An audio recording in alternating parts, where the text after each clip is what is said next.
우리가 교회를 다니고 믿음으로 이렇게 신앙생활을 한다고 해서 나에게 늘 좋은 일만 생기고 힘든 일과 어려운 일이 없으면 얼마나 좋겠습니까? 근데 사실은 그렇지 않다라는 것입니다. 예수님을 믿고 교회를 다녀도 때로는 힘들고 어렵고 실패의 상황이 있을 수 있다라는 것이죠.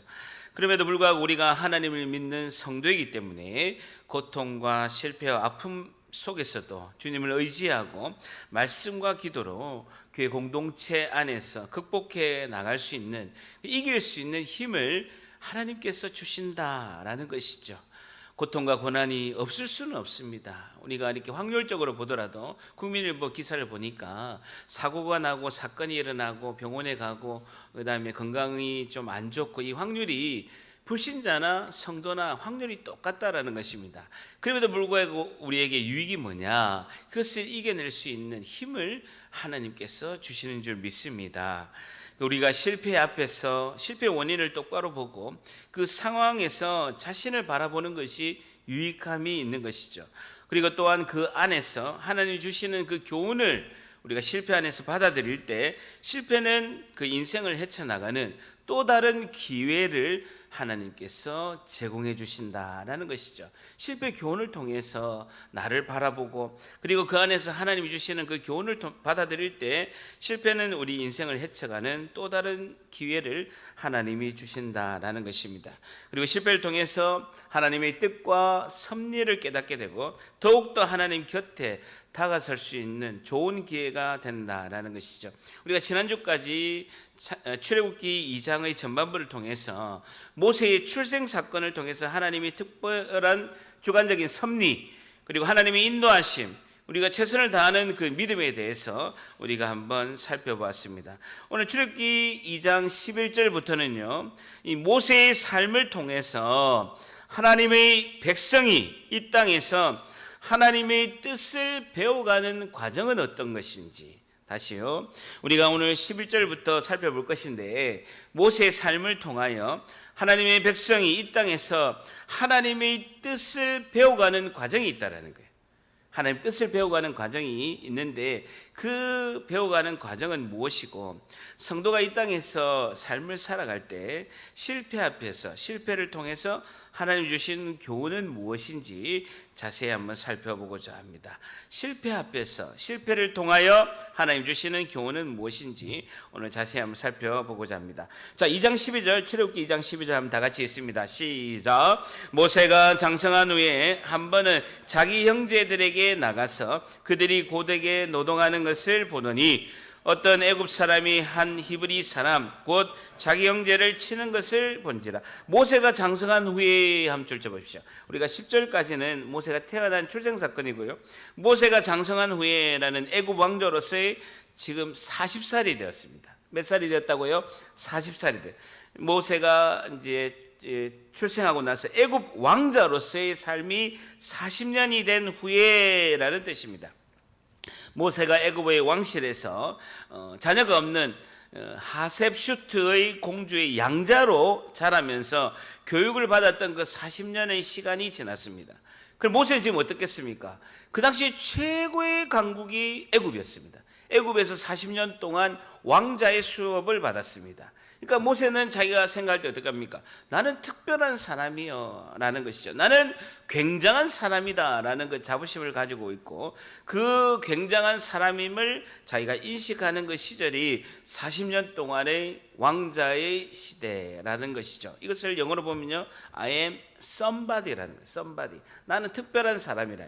I am somebody. 나는 특별한 존재라고 인식하고 있다라는 것이죠. I am somebody. 모세의 인생은 대단한 시작이자 위대한 출발로 지금 시작하고 있습니다. 이 최고의 권력과 부를 가지고 힘과 능력을 가진 그 형통한 시기이고 시간이 모세에게는 모세가 장성한 후에라고 말씀하고 있습니다. 자, 그러면서요, 한 번은 자기 형제들에게 나가서 그들이 고되게 노동하는 것을 보더니, 한번 줄쳐보세요.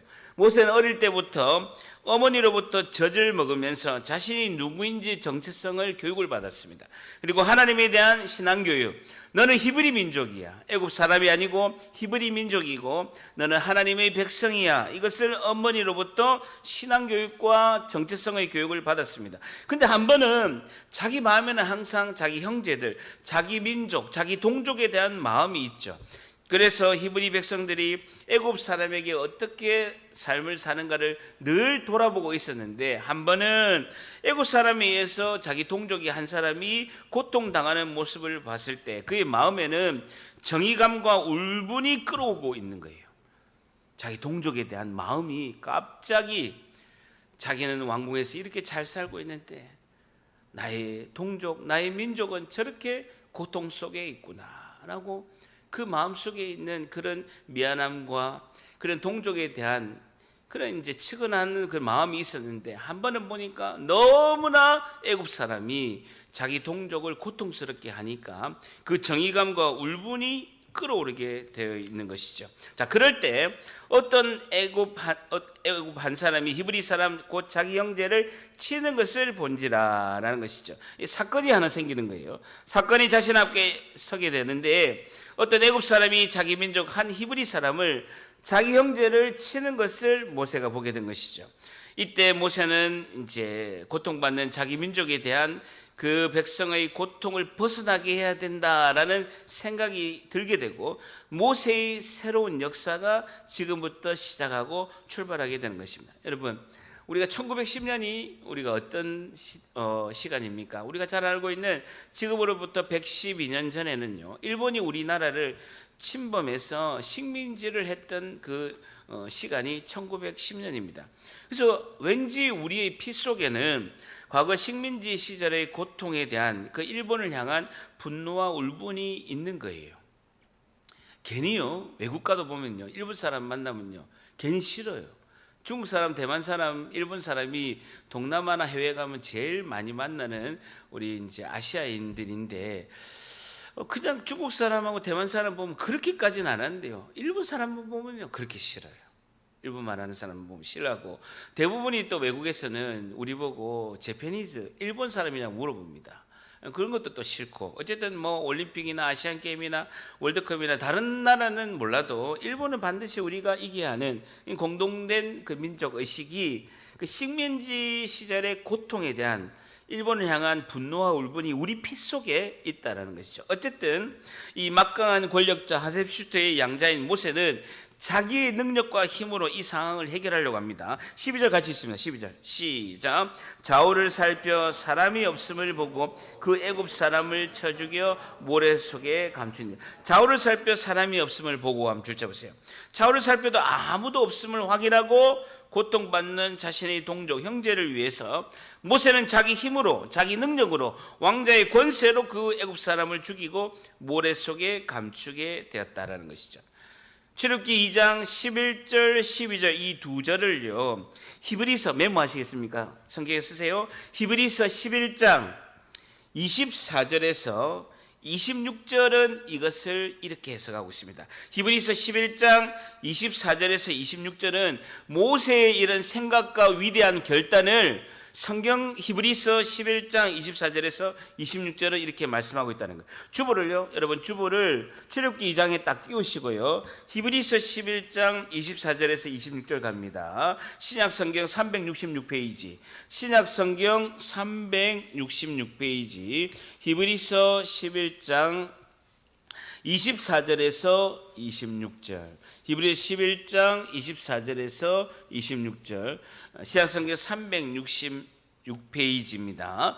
모세가 세 가지를 위대한 결단을 하고 있다라고 히브리서는 말씀하고 있습니다. 히브리서 11장 24절, 지금 모세가 자기 동족에게 그런 울분과 정의감을 가지고 그 애굽 사람을 죽이는 사건에 대해서 히브리서 11장 24절에서 26절은 세 가지 결단을 했다라고 이렇게 말씀하고 있습니다. 히브리서 11장 24절 같이 있습니다. 시작. 믿음으로 모세는 장성하여 바로 공주의 아들이라 칭함받기를 거절하고. 줄 쳐보세요. 바로 공주의 아들이라 칭함받기를 거절하고. 거절하고 동그라미 쳐보세요. 굉장히 중요한 단어가 거절하고 라는 단어입니다. 헬라어로 아르네오마이라는 단어인데 거부하다, 버렸다라는 거예요. 거부하다, 버렸다라는 것이죠. 모세는 무엇을 거부하고 버렸냐는 거예요. 모세는 무엇을 거절하고 버리게 되는데, 그 앞에 보면 모세는 장성하여, 출애굽기 2장 11절하고 똑같은 말이죠. 모세는 장성한 후에 같은 말인데 뭐가 추가가 됐습니까? 믿음으로가 추가됐죠. 믿음으로 동그라미 치시고, 믿음으로 모세는 장성하여, 출애굽기 2장 11절 말씀과 똑같이 돼 있는데 믿음으로가 추가가 되는데요.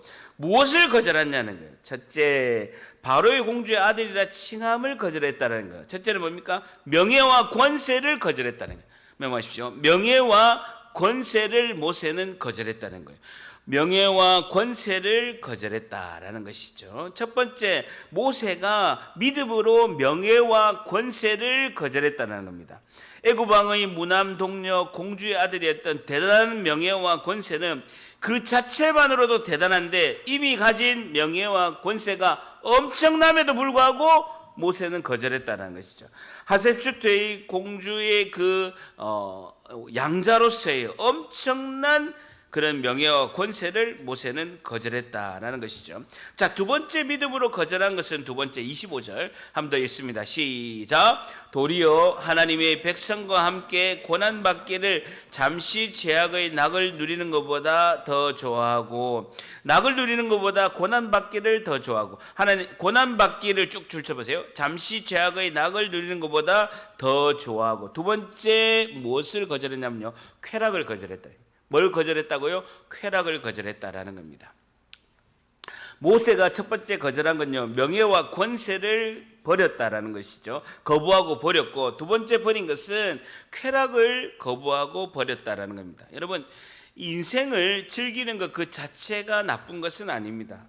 여러분, 우리 성도는 건강하고 건전하게 인생을 즐겨야 한다라는 것이죠. 그러니까 인생을 즐기는 자체가 나쁜 것이 아닌데 조건이 있는 것이죠. 건강하게 건전하게 인생을 즐기는 것이 중요한 것이죠. 교회에서는 성도에게 하지 말라는 것이 많이 있습니다. 왜냐하면요, 그것은 즐거움 자체가 나쁜 것이 아니라, 즐거움 자체가 나쁘고 죄가 아닙니다. 그런데 우리가 경계해야 되는 것은 즐거움과 관련된 죄가 많다라는 거예요. 다시요, 즐거움과 관련된 죄가 굉장히 많기 때문에 즐거움을 통해서 경계해야 될 것이 많다라는 것이죠. 사람이 죄를 짓는 것은 이유가 너무나 간단합니다. 여러분, 죄를 짓는 것이 즐겁고 느낌이 좋기 때문에 죄를 짓는다라는 것이죠. 여러분, 오늘도 가져왔는데요, 이게 실크 보자기입니다. 실크 보자기. 이 안에 락앤락이 있어요. 이 락앤락 안에 뭐가 있는지 아십니까? 똥이 있어요. 이 락앤락 안에 똥이 있는데, 여러분, 이게 똥을 계속 붙들고 있는 사람이 있을까요, 없을까요? 있어요? 누가 있어요? 아니, 락앤락이 안에 똥이 있는데, 똥이 너무 좋아, 똥스러움이 너무 좋아하고 앉는 사람이 있겠어요, 없겠어요? 없어요. 그런데요, 이게 실크 보자기로 되어 있으니까 앉는 거예요. 느낌이 너무 좋은 거예요. 보들보들 느낌이 좋으니까요. 너무 감촉감이 좋고 느낌이 좋고 짜릿짜릿하니까 이걸 안고 있는 거예요. 죄가 잘못되어 있는 것도 알면서도 느낌이 좋으니까 이거를 우리가 죄를 짓고 깨닫는다라는 것이죠. 사람이 죄를 떠나지 못하는 것은 이유가 두 가지입니다. 첫째는요, 25절 말씀처럼요, 죄악에는 낙이 있다라는 거예요. 죄악의 낙을 누리는 것이 더 좋다라는 거예요. 죄악에는 낙이 있고 즐거움이 있기 때문에 죄를 짓는 것이고, 두 번째는요, 하나님을 경외하지 않아서 죄를 짓는다라는 것이죠. 실제로 하나님을 알고 하나님을 사랑하지만 하나님을 두려워하지 않기 때문에 사람이 죄를 짓는다라는 것이죠. 그래서 신앙의 목적은요, 그 사람을 뭐라고 평가하는 것이 아니라 어떻게 하나님을 생각하느냐가 신앙의 목적이 될 수 있다라는 것이죠. 그러니까 하나님께서 기뻐하지 않는 것은요, 딱 그만두어야 되는 것이 성도의 의무다라는 것이죠. 자, 25절 다시 보면요, 잠시 죄악의 낙을 누리는 것보다, 잠시 동그라미 쳐보세요. 죄악의 낙은 잠시라는 거예요. 죄악의 낙은 잠시라는 것입니다. 죄는 언제나 쾌락을 동반하고요. 그것이 잠시라는 겁니다. 저를 따라합니다. 쾌락은 잠시, 고통은 영원하다.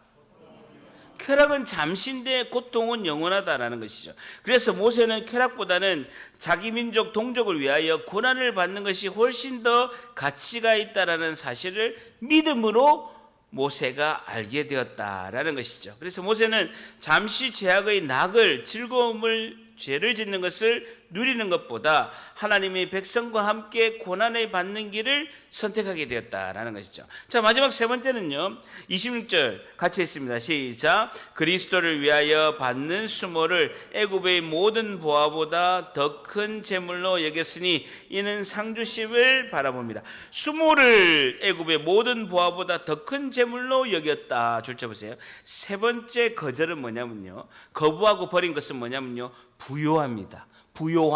부요함을 거절했다는 거예요. 부요함을 거부하고 부요함을 모세는 믿음으로 버렸다라는 것입니다. 수모를 애굽의 모든 보화보다 더 큰 재물로 여겼다라는 거예요. 모세는 가만히 있으면요, 모든 것이 자기의 것입니다. 모세는 파라오 왕이 될 확률이 가장 높은 후계자의 제1번에 있었던 존재였습니다. 애굽의 모든 보화가 가만히 있으면, 애굽의 모든 풍요함이 가만히 있으면 자기에게 오는데 그것을 모세는 거절했다는 것이죠.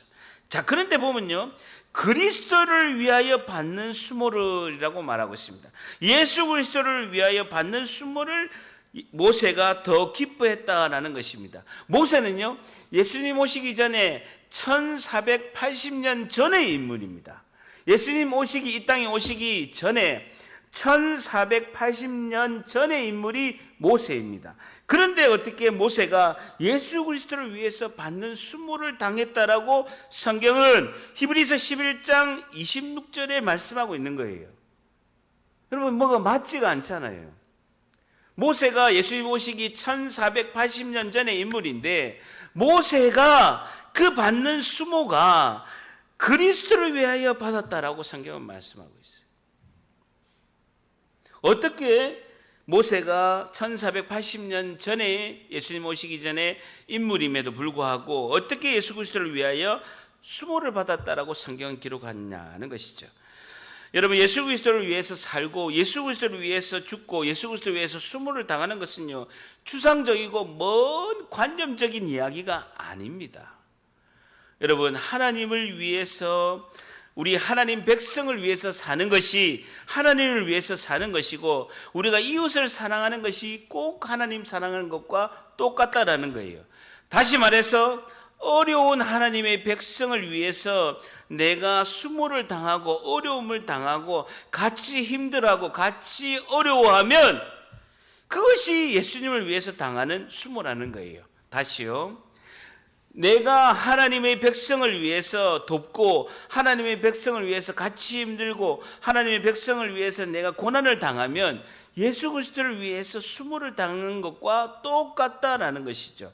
모세는 인생의 진정한 부요함이 무엇인지, 삶의 진정한 의미가 무엇인지를 믿음으로 알게 되었다라고 히브리서 11장에서는 말씀하고 있다라는 것이죠.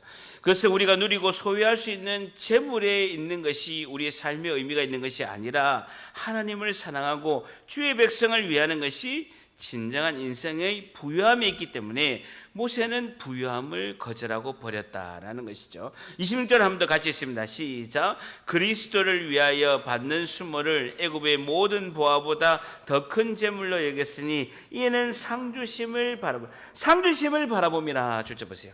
모세가 이렇게 할 수 있었던 것은 뭐 때문에 그렇습니까? 상을 주시는 하나님을 바라보았다라는 거예요. 상을 주시는 하나님을 바라봤기 때문에 명예와 권세도 거절하고 쾌락도 거절하고 부유함도 거절했다라는 것이죠. 심판의 때에 내가 주님 앞에 서게 될 것인데 우리 모든 주님 앞에 부끄럼 없이 서기 위해서 고난도 기쁘게, 그리고 명예와 권세도 버리고 쾌락도 버리고 부유함도 버리는 것은 주님께 상 받기 위해서 그렇게 했다라는 것이죠. 여러분, 제가 선교단체에서 8년 6개월 동안 기독교 TV에서 근무를 했습니다. 희생하고 헌신하고 목숨을 바쳐서 이웃사랑을 실천하고 생명사역을 하는 수많은 선교사님과 수많은 목회자들을 직접 방송국에서 배웠습니다. 오늘 우리가 내가 매일 기쁘게 찬양했잖아요. 이 그냥 부른 게 아닙니다. CTS 기독교 TV에서 가장 인기 있는 프로그램은요, 다 다른 걸 모아도 간증 프로그램 내가 매일 기쁘게가 제일 인기가 많습니다. 선교사님들이 간증하고 이렇게 하는데요, 제가 수백 명의 분들을 매주 이렇게 뵈면서 제가 느낀 것이 있습니다. 그분들 생명사역을 위해서, 이웃사랑을 위해서 목숨을 바친 선교사님들을 보면서 그분의 공통점을 제가 발견하게 된 것이죠. 한결같이 그분들은 사람에게 인정받으려고 하지 않고 하나님에게 인정받고 하나님께 상 받기를 바라면서 보이지 않는 하나님 앞에 천국의 상급을 위해서 생명사역을 하였음을 제가 깨닫게 된 것이죠. 사람에게 보이고 사람에게 인정받고 사람에게 모든 것의 영광을 받기 위해서 한 분이 하나도 없다라는 것입니다. 보이지 않는 하나님께 그 하늘의 상급을 위해서 희생하고 헌신하고 목숨을 바쳐서 건강을 잃으면서까지 생명 살리는 사역을 했다라는 것이죠. 여러분, 우리가 주님 앞에 설 때 주님이 우리가 마지막 심판의 때에 우리가 죽고 나서 다 모두가 예수님 앞에 서게 됩니다. 예수님께서 재판장으로 하나님 보좌 우편에서 우리를 변호하시고 변호사하시면서 재판관으로서 우리에게 재판하십니다. 우리에게 뭐라고 재판할까요? 마태복음 25장 21절은 이렇게 말씀하고 있습니다. 착하고 충성된 종아, 내가 작은 일에 충성하였음에 내가 많은 것을 내게 맡기리니. 이게 상급이에요. 작은 것에 충성했기 때문에 내가 많은 것을 내게 맡기리니 내 주인의 즐거움에 참여할지어다 라고 말씀하고 있습니다. 즐거움의 참여가 뭡니까? 천국의 그 놀라운 영광 가운데 너희들 모두가 들어갈 것이다 라는 것입니다. 여러분, 우리가 천국에 들어가는 입구에서 예수님 앞에 딱 서게 될 때 예수님 하나 물어봅니다. 사명을 잘 감당했느냐? 너가 전한 복음을 듣고 몇 명의 영혼이 구원을 받았느냐? 그거 물어보는 거예요. 예수님 우리에게 평등 안 물어봅니다. 너 몇 평에 살고 왔느냐? 너 자녀는 몇 등 했느냐? 안 물어본다고요. 우리가 생명처럼 붙드는 게 뭡니까? 평등 아닙니까? 몇 평에 사는 거, 내 아들, 딸이 몇 등 하는 거, 바들바들 떨면서 그걸 위해서 전력을 다하잖아요. 안 물어본다니까요. 중요하지도 않아요. 관심도 없어요, 사실은. 근데 꼭 물어봐요. 몇 명을 살렸느냐? 복음을 전했느냐? 내가 너와 함께 한다고 약속했지 않느냐? 마태복음 28장에 내가 너와 항상 함께 있으리라고 약속했는데 그 약속의 말씀을 붙들고 생명 몇 명 살렸느냐? 그걸 여쭤본다라는 것이죠. 우리 모두가 예수님께 착하고 충성된 종아라고 상급으로 칭찬받는 우리 모두가 되시기를 축복합니다. 자, 그러면 우리 다시 출애굽기 2장 12절로 돌아갑니다. 출애굽기 12장으로 돌아가서 우리가 오늘 우리에게 주시는 첫 번째 교훈은요, 오늘 우리에게 주시는 첫 번째 교훈은 성도는 삶의 진정한 의미를 깨달아, 삶의 진정한 의미를 깨달아, 삶의 진정한 의미를 깨달아 하늘의 상급을 바라보며 살아야 합니다. 하늘의 상급을 바라보며 살아야 합니다 하는 것이죠. 성도는 삶의 진정한 의미를 깨달아 하늘의 상급을 바라보며 살아야 합니다. 하늘의 상급을 바라보며 살아야 됩니다. 삶의 진정한 의미를 깨달아서 하늘의 상급을 바라보기 위해서는요, 명예와 권세도 버리고 부유함도 버리고요, 그리고 모든 그런 나에게 주어진 환경도 버려야 되는 것이다 하는 것이죠. 자, 그래서 이 땅에서 고난과 아픔과 힘듦이 주님이 나를 인정하고 나에게 상을 주실 거야 하는 믿음으로 이 땅의 삶을 살아간다라는 것입니다. 자, 모세의 이런 위대한 시작의 결과를 보게 됩니다. 13절 13절 한번 같이 있습니다. 2장 13절 같이 있으면 시작. 이튿날 다시 나가니 두 히브리 사람이 서로 싸우는지라 그 잘못한 사람에게 이르되 내가 어찌하여 동포를 치느냐. 자 보세요. 이튿날에 모세가 다시 그 자리에 나간 거예요. 모세가 이렇게 보면요, 동족들을, 자기 민족들을 생각해서 자꾸 수시로 나가서 동족들의 그런 모습들을 살펴본 것을 알 수가 있습니다. 자, 왕자로서 나갔는데 히브리 사람 같은 민족끼리 싸우고 있는 거예요. 그래서 그 잘못한 사람에게 어찌하여 너희들은 같이 동료고 동포고 형제고 같은 민족인데 이렇게 싸우느냐, 이렇게 치느냐라고 이야기하니까 14절에 그가 이르되 누가 너희를 우리의 다스리는 재판관으로 삼았느냐라고 따지는 거예요. 줄쳐 보세요. 내가 애굽의 사람을 죽인 것처럼 나도 죽이려 하느냐라고 이야기하는 거예요. 어제 그 애굽 사람을 죽인 것을 좌우를 살펴봐서 아무도 없었는데 다 알게 된 거예요. 내가 애굽 사람을 죽인 것처럼 나도 한번 죽이려고 그러느냐라고 하는 거예요. 줄쳐 보세요. 모세가 두려워 이르되 일이 탈로 되었도다라고 하는 거예요. 애굽의 그런 명예와 권세, 쾌락, 부유함을 다 거절하고 버렸던 모세의 선택과 결단은요, 대단하고 위대했습니다. 대단하고 위대한 선택이었지만 내가 내 백성을 위하여 이런 헌신해야 되겠다, 희생해야 되겠다, 그 마음의 결단은 위대한 결정이었지만 결론으로는요 실패하게 된 거예요. 그 위대한 결단과 결정의 방법이 잘못되었기 때문에 실패한 것입니다. 12절 다시 보세요. 좌우를 살펴 사람이 없음을 보고 모세는 떳떳했으면요 좌우를 살필 필요가 없었던 거예요. 그런데 부지런히 좌우를 살펴봐서 아무도 없는 걸 보고요, 자기 민족의 형제를 괴롭히는 애국 사람을 죽여도 되겠다라는 방법으로 자기 힘과 자기 능력으로 생각해서 애국 사람을 죽이게 된 것이죠. 모세는 좌우를 살펴서 사람은 보았지만 위를 봐서 하나님을 못 본 거예요. 좌우만 본 거예요. 사람이 없으면 본 거지 진정하게 자기가 하나님의 백성이고 하나님의 민족이고 하나님의 백성이라고 한다면 위를 봐서 하나님의 뜻을 물어봐야 되는 거예요. 근데 위를 봐서 하나님을 못 본 것이죠. 하나님은 어떻게 생각하실까? 하나님은 지금 이 순간에 내가 어떤 모습을 하는 것이 맞을까라고 한 번도 생각해 보지 못한 거예요. 그런데 14절에 보면 그가 이르되 누가 너를 우리의 다스리는 재판관으로 삼느냐, 내가 애굽 사람 죽인 것처럼 나도 죽이려 하느냐. 모세가 두려워하여 이르되 일이 탈로 되었도다라는 것입니다. 애굽 사람을 죽인 사실이 완전 범죄인 줄 알았는데 사람들이 알고 있었던 것이죠. 여러분, 제가 질문 하나 할게요. 이 세상에서 가장 억울한 사람이 모인 곳이 어디입니까? 내가 제일 억울해 한 사람들을 다 모아놓은 곳이 있어요. 어디예요? 감옥이에요. 감옥에 있는 사람은요, 죄수들은요, 자신들이 저지른 범죄, 죄는 생각하지 않고 감옥에서 하루 종일 일을 가면서 생각합니다. 내가 경찰에 왜 잡혔지? 내가 어떻게 해서 경찰에게 들통난 것일까? 제가 교도소 한 달에 한 번씩 갔잖아요. 제가 한 달에 한 번씩 교도소 가가지고 복음을 전하고 그 선교에서 그 이제 예배를 인도하고 소모임을 했잖아요. 교도소 사는 사람들 하루 종일 생각한대요.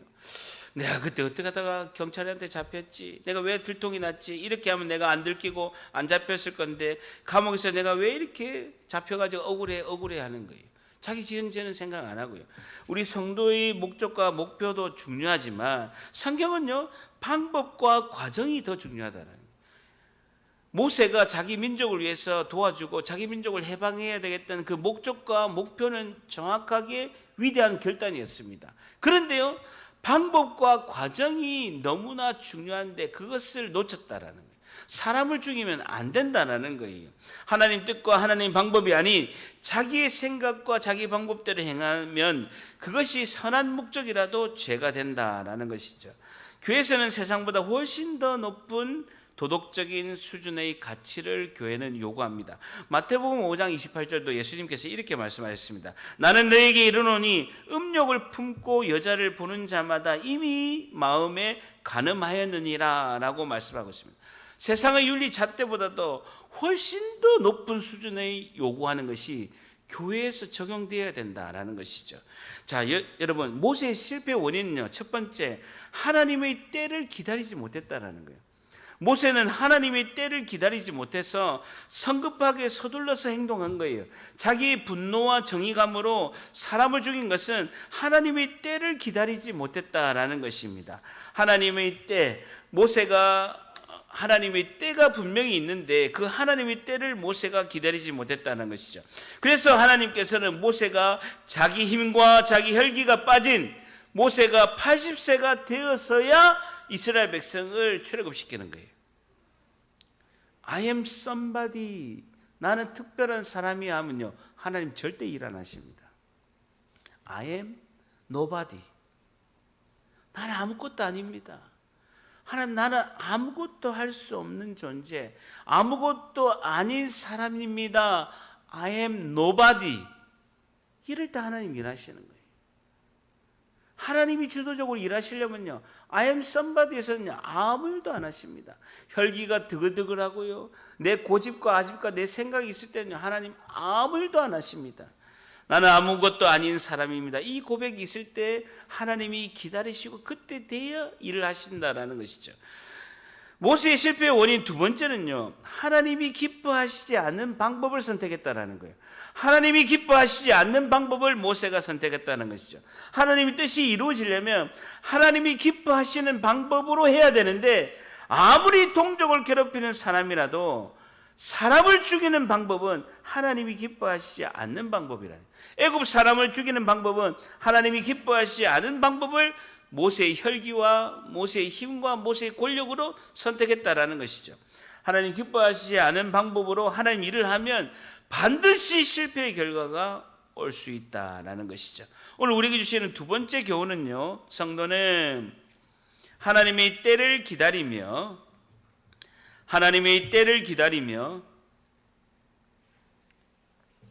주님의 방법으로 하나님의 뜻을 이루어야 합니다. 주님의 방법으로 하나님의 뜻을 이루어야 합니다. 성도는 하나님의 때를 기다리며 주님의 방법으로 하나님의 뜻을 이루어야 합니다라는 것이죠. 하나님께서 하나님의 뜻을 성도를 통해서 이루어가는 원리가 있습니다. 여러분, 원리가 있어요. 그것은 반드시 하나님의 때에 하나님의 방법으로 하나님의 백성을 통하여 이루어 가신다라는 겁니다. 저를 따라합니다. 하나님은 하나님의 때에 하나님의 방법으로 하나님의 백성을 통하여 하나님의 뜻을 이루어 가신다. 하나님께서는요, 하나님 때에 하나님의 방법으로 하나님의 백성을 통해서 반드시 하나님의 뜻을 이루어 가신다라는 것입니다. 여러분, 잘 생각해 보세요. 하나님은요, 우리의 기도를 들으시지만 우리의 기도를 듣기만 하실 때도 있다라는 거예요. 다시요. 하나님은 우리의 기도를 들으시지만 우리의 기도를 듣기만 하실 때도 있다라는 거예요. 왜냐? 하나님 때가 아직 안 됐기 때문에 듣고만 계시는 거예요. 듣고만 계시고 기억만 하고 계시는 거예요. 우리는 하나님의 기도 응답을 빨리 하나님 이루어 달라고 우리가 간절히 기도하지만 하나님의 때가 아니면 하나님은 우리의 기도를 듣고만 계신다고요. 듣고만 계신다고요. 기억만 하시고 듣고만 계신다는. 왜? 하나님 때가 아직 아니기 때문에 그렇습니다. 우리의 기도가 하나님 때가 아니라도 하나님께서는 우리의 기도를 반드시 기억하고 계시고 다만 듣고만 계신다라는 것이죠. 우리 모세의 실패를 통해서 하나님 우리에게 주시는 교훈과 목적이 있다라는 것이죠. 15절 한번 같이 있습니다. 시작. 바로가 이를 듣고 모세를 죽이고자 하여 찾는지라. 모세가 바로의 낯을 피하여 미디안 땅에 머물며 하루는 우물 곁에 앉았다. 바로는 이를 듣고 모세를 죽이고자 하여 찾는지라. 줄쳐 보세요. 여러분, 이게 굉장히 이해가 안 되는 문구입니다. 여러분, 이거 이해가 됐어요? 지금의 시대가 아닙니다. 고대 3,500년 전에, 지금으로부터 정확하게 3,500년 전의 일이에요. 그것도 대상이 누굽니까? 애굽의 왕자입니다. 왕이 될 1순위의 후보자인 애굽의 왕자가 그것도 아주 잘못을 저지르는 일반 백성을 자기 권력으로 죽이는 것은요, 아무것도 아닌 시대입니다. 그런데 이걸 가지고 애굽의 왕이 이 일을 듣고 모세를 죽이고자 했다는 거예요. 왜 그랬을까요? 굉장히 상식적으로 이해를 안 되는 거예요. 모세의 나이가 지금 몇 살입니까? 40살입니다. 이때 왕은 누구냐면요, 투트모세 2세입니다. 하셉슈트 공주의 남편이에요. 하셉슈트 공주가 원래 왕이 돼야 되는데 자기가 혈통이 이제 자기 아버지 투트모스 1세가 아들이 없었던 거예요. 딸 하나 무남동녀 하셉슈트 공주만 낳았는데 자기가 파라오 왕이 되지 않고 자기 남편인 투트모스 2세에게 왕을 하라고 물려준 거예요. 그런데 하셉슈트 공주가 딸을 하나 낳고 딸이 일찍 죽고 나서 자녀가 없었던 거예요. 그래서 모세를 양자로 잇게 됐는데 이 남편인 투트모스 2세가 궁녀하고 이제 아들을 낳은 거예요. 그게 투트모스의 3세입니다. 그래서 투트모스 2세는 자기가 궁녀하고 낳은 아들 투트모스 3세를 왕으로 세우려고 하는 거예요. 하셉슈트 공주는 누구를 왕으로 세우려고 하는 거예요? 모세를 왕으로 세우려고. 권력 다툼이 막 일어나는 거예요. 지금처럼. 지금 여당 야당 여당 안에서도 누구 물러가라 막 지금 이렇게 하는 것처럼요. 이 권력이라는 게요, 돈 1,000억 3,000억하고 비교할 수 없듯이 권력은요, 형제간에도 형제간에도 부자간에도 부녀간에도 죽이고 살리는 것이 권력 다툼이죠. 그래서 지금 최고의 권력이 지금 다툼이 일어난 거예요. 그 증거가 뭐냐? 모세가 지금 이때가 40살일 때가 그 BC 1486년이에요. BC 1486년에 모세가 권력 다툼에서 밀려서 도망가게 됩니다. 어디에 도망가냐? 미디안 땅으로 도망가는데 그게 어디냐면요, 사우디아라비아예요. 여러분, 애굽에서 큰 대한민국의 몇 배가 되는 시나이 반도를 지나서 그 옆에 있는 그 바다를 건너서 미디안 땅이 사우디아라비아까지 모세가 도망을 간 거예요.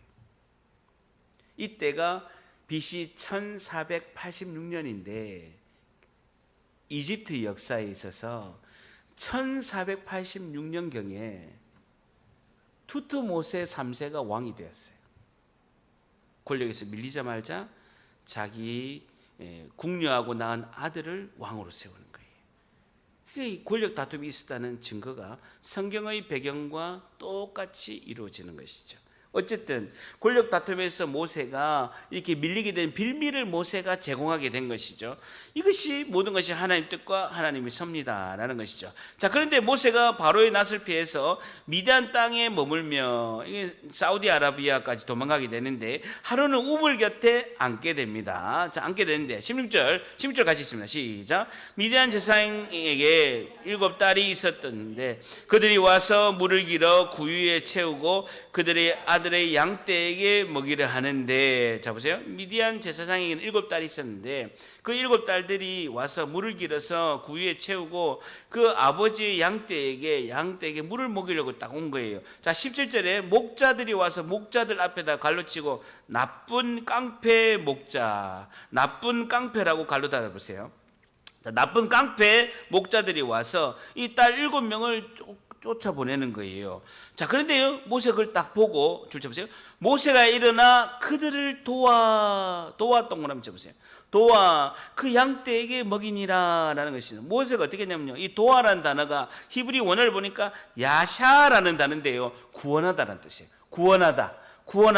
모세가 이 미디안 제사장의 7딸을 구원했다라는 거예요. 이 나쁜 깡패 목자들이 와가지고 물을 빼앗고 다 쫓아 보내는데 모세가 일어나서 그 7명의 딸, 미디안 제사장 7명의 딸을 구원했다라는 것입니다. 구원했는데요, 방법이 옛날하고 좀 달라요. 다른 걸 알 수가 있죠. 왜냐하면요, 옛날에 모세의 경우를 보면요, 2가지 반응이 있습니다. 자기가 엄청나게, 자 보세요, 자기가 지금 남을 도우려다가 자기 동족을 도우려다가 애굽 사람을 죽이게 되었고 그 애굽 사람을 죽임으로 인해서 지금 엄청나게 고생하고 있는 거예요. 여러분, 수천 킬로를 지금 도망가가지고 아무것도, 한밤에 도망가가지고 아무것도 재산도 없는 거예요. 엄청나게 고생하고 있기 때문에 지금 이런 상황이 딱 발생하면요, 2가지 반응이 있습니다. 첫째, 모른 척 하는 거예요. 괜히 개입했다가 또 지금처럼 이런 상황이 발생할 수 있으니까 모른 척하고 그 엄청나게 실패하고 고생했기 때문에 다른 사람이 힘들어도 돕지 않는다, 이 반응이고, 2번째, 옛날하고 똑같이 방법으로 때려 죽이는 거예요. 두 가지 다 안 한 거예요.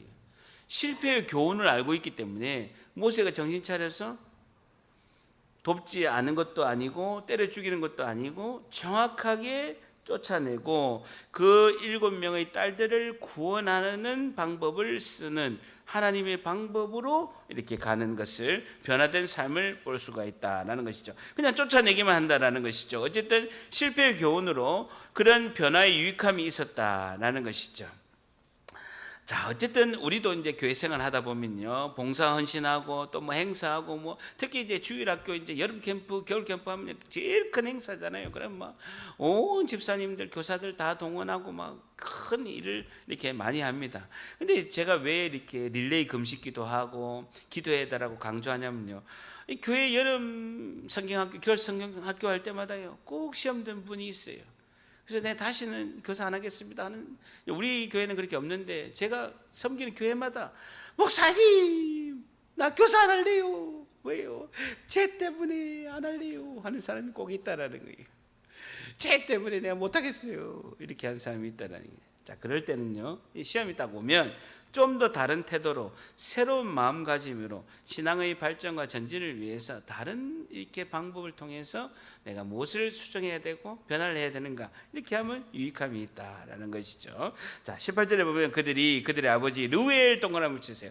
르우엘이라는 이름의 뜻은, 엘은 하나님이고 르우라는 단어는 친구라는 뜻이에요. 하나님의 친구라는 뜻이고 모세의 장인의 본명이 르우엘입니다. 르우엘. 근데 우리가 모세의 장인 이름을 누구로 알고 있습니까? 이드로로 알고 있죠. 이드로는 직위, 제사장의 직위를 이드로라고 하고, 르우엘은 장인의 이름이, 원래 이름이 하나님의 친구, 이제 하나님을 섬기는 사람이라고 알 수 있죠. 르우엘이라고 장인의 본명이 있다라는 것이죠.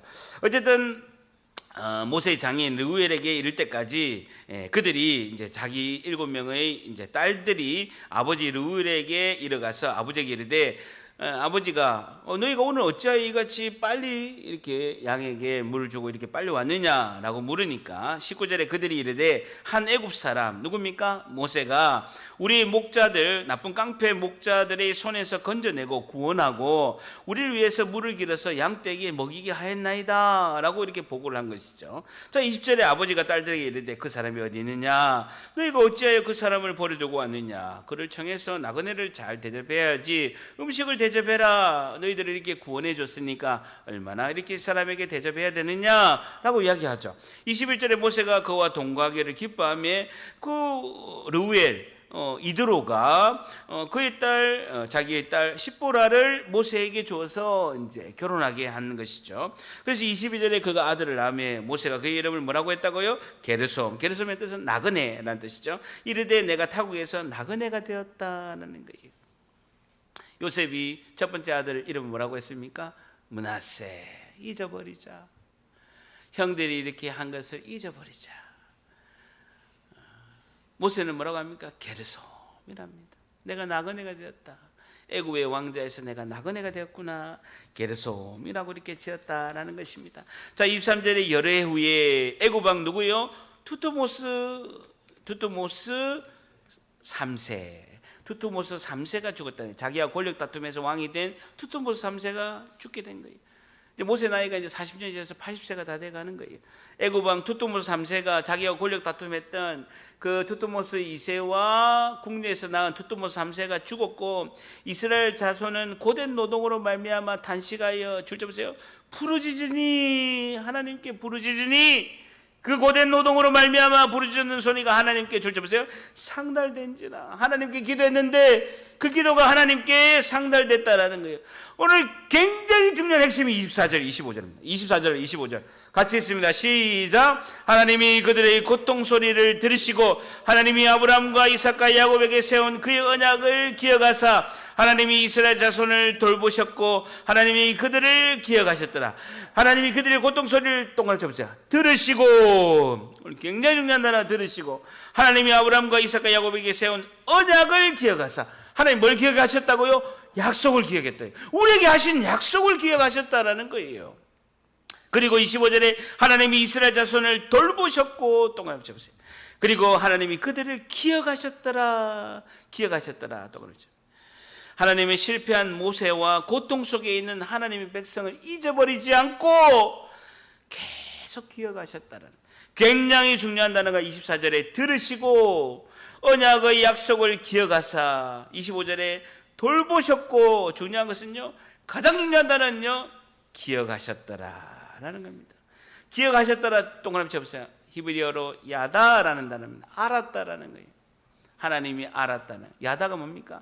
매일 집에서 같이 살면서, 부부가 같이 살면서 알았다라는 거예요. 여러분, 하나님께서 다 잊어버리고 있다가 아이고 맞다 우리 백성, 아이고 이스라엘 백성, 아이고 모세 아이고 모세 40살에 쫓겨나가지고 아이 모세 어떻게 됐더라가 아니라는 거예요. 매일 한 1초도 놓치지 않고 고통과 고난 속에서, 실패 속에서 허우적거리고 힘들어하는 그 모습을 야다, 1초도 놓치지 않고 보고 계신다라는 거예요. 우리는 이렇게 기도합니다. 하나님 어디 계십니까? 내 고통과 고난과 힘듦과 어려움을 알고 계시냐는 거예요. 보고는 계시냐고 하나님께 기도합니다. 아니에요, 여러분. 1초도 놓치지 않고 하나님 기억하고 계시다는, 알고 계시다라는 거예요. 야다라는 단어는요, 늘 붙어서 같이 살면서, 가족이 함께 살면서 알다라는 단어입니다. 가장 잘하는 것이죠. 들으시고 약속의 말씀을 기억하시고 돌보셨고 다 알고 계신다라는 것입니다.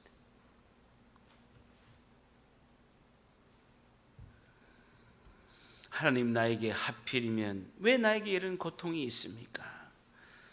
하나님은 안 계신 것 아닙니까? 나의 부르짖음의 기도를 하나님은 안 듣고 외면하고 계신 것 아닙니까? 그러나요, 하나님은 분명히 들으시고 약속의 말씀을 기억하시고 돌보시고 매일매일 늘 알고 계신다라고 성경은 말씀하고 있습니다. 그러니까 전지전능하신 분입니다. 무소부재하시고 없는 곳이 안 계시고 전지전능하신 하나님이시기 때문에 하나님의 때에 하나님의 방법으로 하나님께서 하나님 백성을 통해서 일하시기 위해서 그 때를 기다리시고 그 때를 위해서 준비하고 계시고 알고 계신다는 거예요. 오늘 우리에게 주시는 마지막 교훈은요, 성도는 나의 실패와 고통의 때에, 나의 실패와 고통의 때에 하나님이 들으시고 기억하시고, 성도는 나의 실패와 고통의 때에 하나님이 들으시고 기억하시고 돌보시고 계심을 깨달아야 합니다 라는 것이죠. 돌보시고 계심을 깨달아야 합니다 하는 것입니다.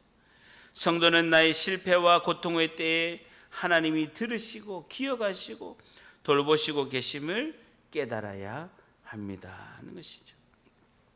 하나님은 우리는 외치는 기도를 들으시고 우리에게 약속하신 말씀을 기억하시고 고통스러운 우리의 모습을 한순간도 놓치지 않고 보고 계신다라는 것을 우리가 깨달아야 된다라는 것입니다. 하나님의 때가 되면 이 모든 것을 아시는 주님께서 우리에게 놀라운 회복의 역전의 은혜로 갚아주실 줄 믿습니다. 실패 앞에서 우리가 삼을 교훈은요, 피하고 도망가지 말고 끝까지 믿음으로 하나님을 신뢰하고 기다리며 순종하는 삶을 살아야 할 줄 믿습니다. 비록 작은 일을 하다가 시험에 드는 일이 있을지라도 우리가 기쁨으로 즐겁게 순종해야 될 줄 믿습니다. 여러분, 하나님의 때를 기다리십시오. 모세의 인생에 있어서 미디안 광야의 그 인생이 끝이 아닙니다. 이제 하나님께서 모세를 통해서 위대한 출발이 시작되는 순간이라는 것입니다. 여러분, 저도요 22여 년 하나님과 동행하는 삶을 살아가면서 힘든 경우가 많이 있었습니다. 정말 절망의 순간에 힘들고 시험 들고 오해받고 고난과 고통 속에서 정말 힘들 때가 많이 있었습니다. 그럴 때는 기도도 하기 싫고 교회도 오기 싫고요, 특히요 매일 나갔던 새벽기도 나가기가 너무 싫은 거예요. 그럴 때 저녁이라도 힘을 내서 퇴근하고 나서 혼자 빈 그런 예배당에 혼자 앉아서 막막하게 기도하면요,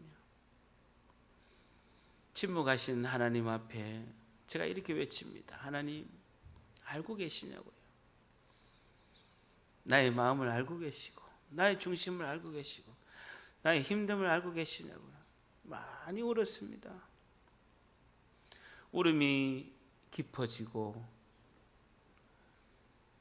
힘듦이 더 고통 가운데 나를 옥죄어 올 때 저는 더 큰 진리를 깨달았습니다. 하나님 더 힘들어 하시는구나. 하나님은 더 힘들어 하시고 나의 고통보다도 훨씬 더 고통스러워 하시는구나. 이걸 깨달은 거예요. 여러분, 우리 고통이 왜 힘듭니까? 아무도 알아주지 않기 때문에 힘든 거예요. 아무도 알아주지 않기 때문에 힘든 거예요. 나만 홀로 가장 외롭게 고통 속에서 혼자 있기 때문이라고 생각하기 때문에 힘든 거예요. 그렇지 않다라는 것입니다.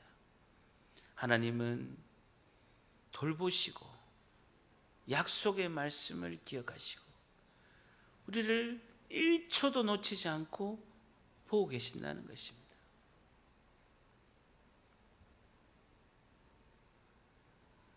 성경은 말씀하고 있습니다. 고난과 고통 속에서도 기다리고 끝까지 믿음을 붙잡고 하나님을 놓치지 말고 하나님의 때를 기다려라. 기다려야 돼요. 알 수가 없어요. 저한테 물어보지 마세요. 언제인지 저도 몰라요. 알 수가 없습니다. 그러나 우리 언젠가는 하나님께서 우리에게 상 주시고 그리고 하나님께서 주님의 방법으로 주님의 뜻을 이루어 가시고 나의 실패와 고통 때 하나님 들으시고 기억하시고 돌보시고 알고 계시는 주님을 한 주도 붙잡아서 담대히 승리하시는 우리 모두가 되시기를 주님의 이름으로 간절히 축복합니다.